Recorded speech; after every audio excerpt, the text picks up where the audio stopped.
Magkahiwalay na sunog, sumiklab sa Binondo kasabay ng pagdiriwang ng Chinese New Year.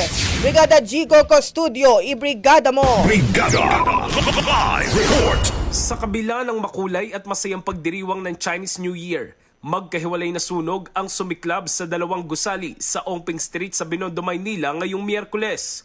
Unang naganap ang sunog sa 35th floor ng isang kondominium sa Ongping Street pasado alas 3 kaninang madaling araw.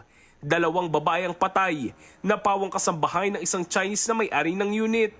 Umabot sa unang alarmang sunog bago idineklarang far out mag-aalas 5 kaninang umaga.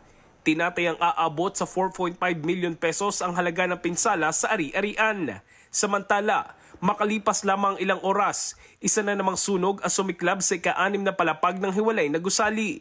Pasado alas 12 ng tanghali nang magsimula ang sunog at tinakiyat sa ikalawang alarma bago idineklarang far out. Wala namang nasaktan o nasawi sa insidente. Sa ngayon, patuloy pang inaalam ng mga otoridad ang naging sanhi ng magkahiwalay na sunog. In the heart of changing lives, ito si Brigada Jigo Custodio ng 105.1 Brigada News of Manila.